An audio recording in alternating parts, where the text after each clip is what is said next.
Natapos na ako magkwento. Nakatingin pa rin siya. Pero parang siya nag-iisip pagkatapos. I see, but it still didn't answer my first question. What are you doing here? Tanong niya. At kumunot na naman ang noo. Nalaala ko ang sinabi ni Ange sa akin. Pakipot daw itong si Jericho. Kaya ngayon, kailangan ko makuha ang kanyang atensyon. Kahit hindi ko sure kung papayag siya sa gusto ko. Kahit na, hindi ko alam kung nakaka-estorbo ba ako sa kanyang trabaho. Let's have lunch together. I asked him smiling. Please, pumayag ka na. What? Pumunta ka dito para yayain ako mag-lunch. Tumaas muli ang kanyang boses. Naku naman, magagalitan naman itong si Jericho. Wrong timing yata ang punta ko rito sa kanyang office eh. Yeah. Well, that is if hindi ka pa kumain, sabi ko, habang pinaglalaruan ng kamay ko. Ginantahan ko ng ngiti ang nagtataka niyang mukha. Napabutong hininga naman siya. Look, I think you're misunderstanding something. This is not a real marriage. Ha? Bakit? Totoong kasal naman tayo. Mali pa talagang iniisip ko sa marriage na to. Mali ba to? Itong kami ni Jericho. Well, yeah, we're married, pero it's not like what you think. Paliwanag din muli at nagsalita. Fine, let's just eat lunch. Jericho shook his head. Sumunod na lamang ako sa kanya. Obvious naman na ang ingay sa labas. Pero nang lumabas si Jericho, biglang tumahimik. Nginitian ko na lamang yung mga lalaki kanina. Pero parang nahihiya. At natatakot ang ngiti nila sa akin. Mababait naman sila. Kaya lang, medyo loko. Maya-maya. Bigla namang may medium size na babae ang kumausap kay Jericho. Boss, saan kayo pupunta? Tumawag yung sekretary ni Mr. Monteferrari. Pinapasabi na, cancel my appointment, Bessie. Sabihin mo sa driver, mababa na ako. Bessie. Silently, gaps at Jericho. She blinked many times. Nakita ko ang kanyang paglunok sa nangyari. Shock of the century ba to? Bigla kasi, na-speechless si Bessie at halos, pati ang buong opisina.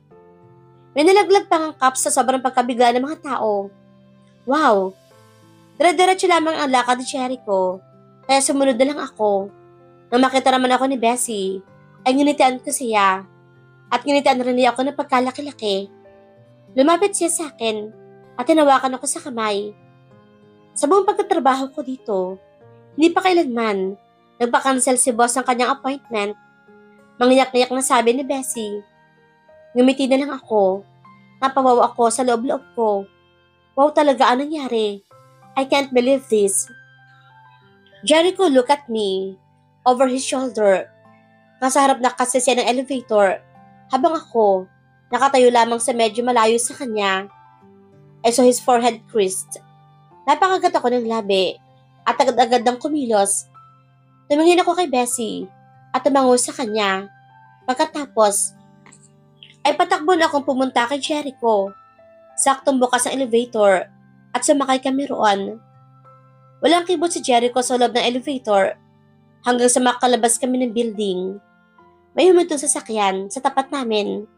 Lumabas ang driver ng BMW. May mouth gaps. Okay, tama na ang shocking moment. Mabilis na sumakay si Jericho sa sasakyan. Sumakay din ako. Where to? Tanong ni Jericho. Sa mall na lang. I said nervously. Tumango lang siya. At nagumpisa na magmaneho, papuntang mall. Walang imik muli sa biyahe namin, hanggang sa makarating kami. Presko at kalma lang si Jericho, nang pumasok sa mall habang ako, hindi ko alam kung anong nararamdaman ko. Kaba, saya, name it, I don't know. Kumain kami sa isang resto, na puro seafood and dishes. Gusto ko sana sa isang pizza house, pero ayaw ni Jericho, kaya dito na lang.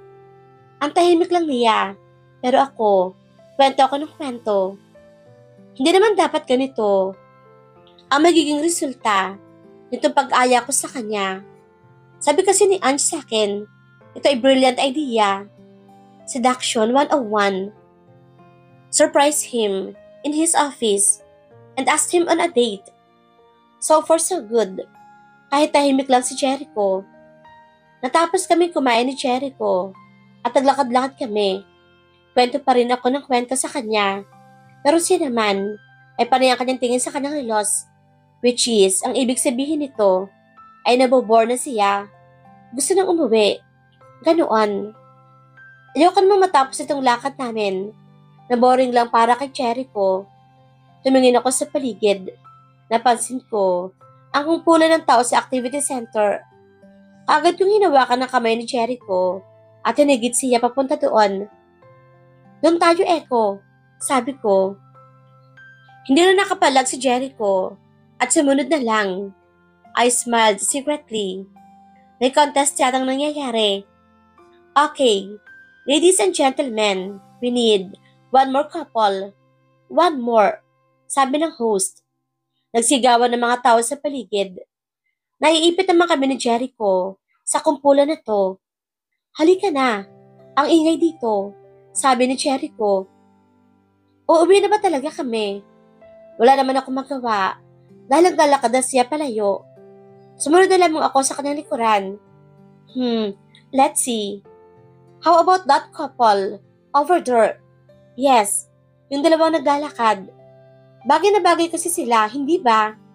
Nagsigawan ulit ang mga tao. Tapos, bigla na lamang, may tumutok sa aming spotlight. Napatigil tuloy kami ni Jericho sa paglalakad. Maya-maya pa, may mga taong mahawak sa amin at hinihila na kami papunta sa stage. Nakita ko ang pagkunot ng noo ni Jericho. His jaw clenched. Napakagat ako ng labi. Patay na. Nung makapunta kami sa stage, nakita ko, may dalawa pang couples na nakatayo.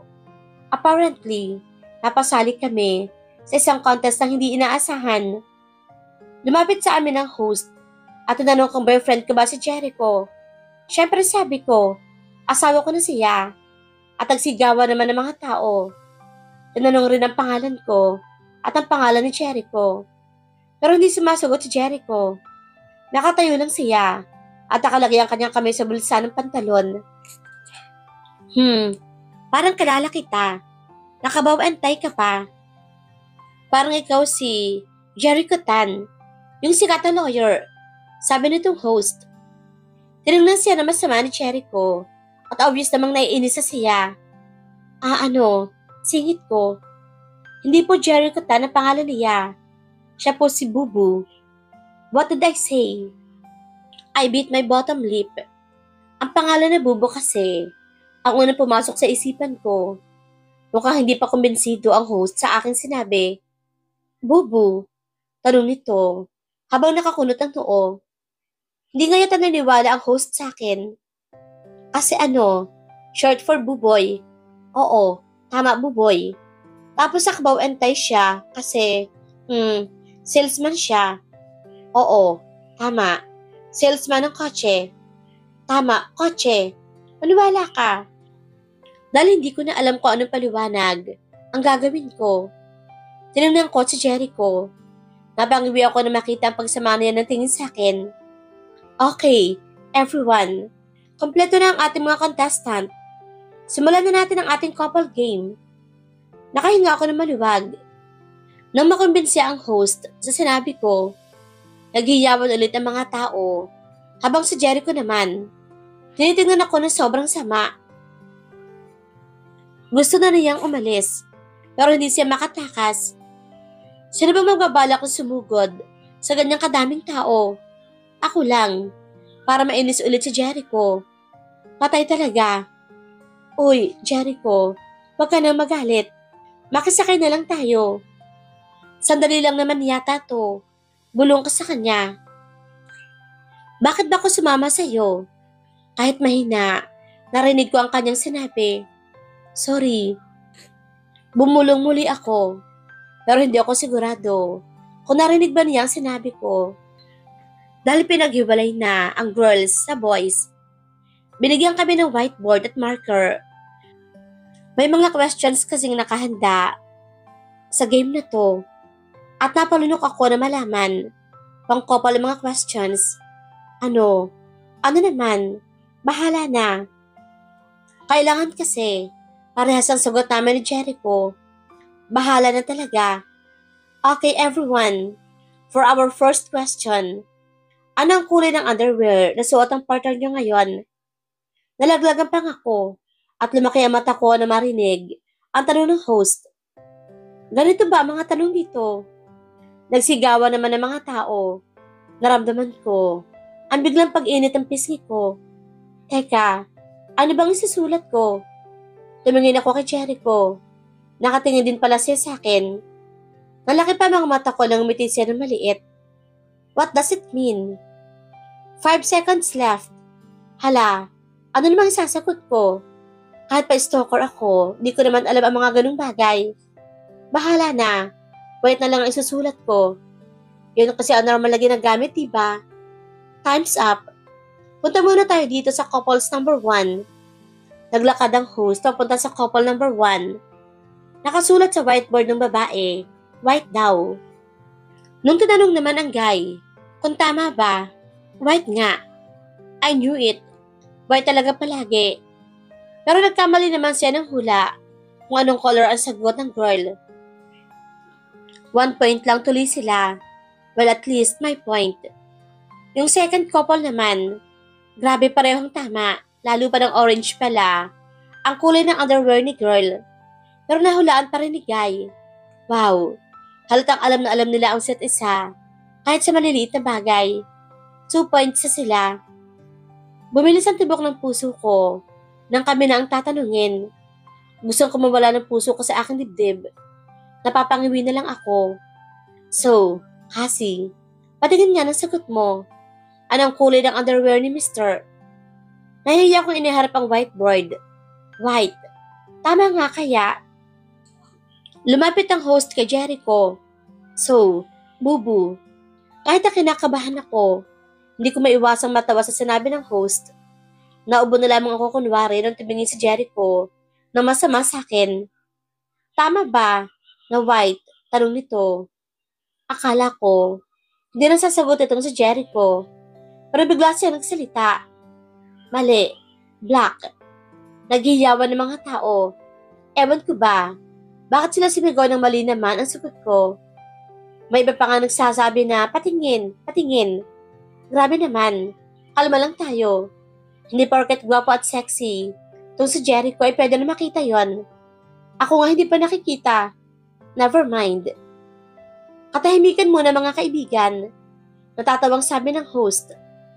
Tanungin naman natin si Mr. Bubu kung ano ang kanyang sagot. Pwede bang patingin ang sagot nyo? Jericho look at me. Yung kanyang ngiti. Para may binabalak na kalokohan. Nang iharap na Jericho ang whiteboard, bigla nagsalita ang host. Wala kang sagot. Lumipad ang bulungan sa paligid. Pero natigil ang bulungan na magsalita si Jericho. Dahil wala naman siyang suot. My eyes widened. My mouth gaped. I felt my cheeks burned. Nabingi ako sa hiyawan at tawanan ng mga tao sa paligid. Napailing ako. Gusto kong takpan ang mukha ko sa kahihiyan. Pero tinignan ko si Jericho. Nagulat na lamang ako na makita. Tumatawa si Jericho. Teka, tumatawa si Jericho. Sunod-sunod pa ang mga tanong na nakakahiya mula sa host. Tuwang-tuwa ang mga nanonood sa mga nangyayari. Grabe naman kasi, itong sinalihan namin. Never pa kami nagkakapuntos. Kasi naman itong si Jericho, puro kalokohan ang sinasagot. Obvious naman na hindi niya sineseryoso. Tinatanong pa kung anong size ang bra, boxers, ang ginagamit ng isa't isa, o kung anong brand ng pantalon ang sinusuot. Pero ang lahat ay nabigla sa huling tanong. Gaano katagal ang pinakamahaba niyong halik? Ang sagot ko lang, 3 seconds. Isang beses pa lang naman kasi kami nag-kiss nung wedding day namin na for sure, less than 3 seconds pa nga iyon. Pero laking gulat ko na pinakita ni Jericho ang kanyang sagot sa whiteboard. Literal na napanganga ako at bumilog ng pagkalakalaki ang mata ko. All night long. all night long, ang sinagot ni Jericho. Malalaki pa mga letters ang gamit niya. Parang damang-dama. Tinitigan pa niya ako nang pinakita niya ang kanyang sagot sa host. Magkaiba nga kami ng kwartong tinutulugan. Kaya paano kami nagkahalikan ng all night long? At dahil hindi naman ito alam ng mga tao, nagtitilian pa rin sila. At todo pagpula ng mukha ko. Nangaasar talaga itong si Jericho. Natapos ang babatanong na laging namumula ang pisngi ko sa kung ano-anong sinasagot ni Jericho. Hindi ako makatingin ng diretso sa host at sa mga nanonood hanggang sa natapos ang contest. Kahit kasi hindi kami ang nanalo, binigyan pa rin kami ng special prize dahil favorite daw kami ng mga manonood. Binigyan kami ng pinggan na may nakasulat na congratulations, Cassie and Bubu. Well, that's fine. Nung nasa kotse na kami, tinanong ko si Jericho kung naghihigante ba siya sa akin dahil sinali ko siya sa contest. Sinabi ko sa kanya na sana normal na lang ang mga sagot niya para kahit couple mugs ay nakuha namin. Pinapaliwanag ko na lang ito ng maigi para maunawaan niya. Pero tahimik lang siya habang nagsasalita ako. Sumilip ako sa kanya pero nakita ko nagpipigil siya ng ngiti. Look, we enjoyed the contest. Nagpababa na lamang ako sa shop since hapon pa lang naman at pwede ko bang matulungan dito si Angie. Tinatanggal ko na ang seatbelt ko pagkatapos ay pababa na sana ng BMW. Pero nagpasalamat muna ako sa kanya. Sige, salamat. Ingat ka, Bubu. Biglang kumunot ang noo ni Jericho. He raised his brow. Akala mo Jericho ha? Akala mo, hindi ko malilimutan ang pangalan na binigay ko sa'yo. Huwag mo akong tawagin Bubu. Aniya sabay iwas. Bakit? Bagay naman Ngunitian ko siya. Hindi bagay, pambata. His nose flared. I shut my mouth tightly to keep me from smiling. Napansin ko ang pagpula ng kanyang tenga. Ikaw ha. Ayaw mo ba talaga? Bakit namumula ang tenga mo? Uy, Bubu. Ganyan ka ba mag-blush? I winked at him. I covered my mouth with my hand. Pinaglaruan ko pa ang kilay ko sa pagtaas baba ko nito. Wag mo sabi akong tawagin Bubu. Lumabas ka na nga. He raised his voice. Oh, wrong move. Baka mainis na naman to ng tuluyan. Kaya baba na lang ako ng sasakyan. Okay. Tinataas ko ang dalawang kamay ko. Sige, hindi ko napapansinin ang tenga mo para maaga ka nang umuwi mamaya ha. Sa bahay ka na lang mag-dinner. Bumaba ako ng kotse. Mabuti na lang. Bukas ang bintana ng sasakyan. Inilagay ko ang kamay ko sa likod ko. Nag-cross finger ako para umuo siya. Pero, hindi naman tumitingin si Jericho sa akin. Hindi pwede. Madami pa akong gagawin. Aniya. Tama nga siguro si Ange. Pakipot nga talaga itong si Jericho. Dapat pala. Di ko talaga pinagdudahan ang judgment ni Master. Ganun ba? I whispered and trailed off. Kung ganun, Bubu, sumigaw ako at tumawa. Tumingin si Jericho sa akin na nalalaki ang mga mata. Napansin ko ang pagtingin ng tao sa pwesto namin. Sisiko sana ako muli na magsalita si Jericho. Tumigil ka na nga. Jericho retorted. Fine. He snapped. Masaya ka na? He added disgustingly.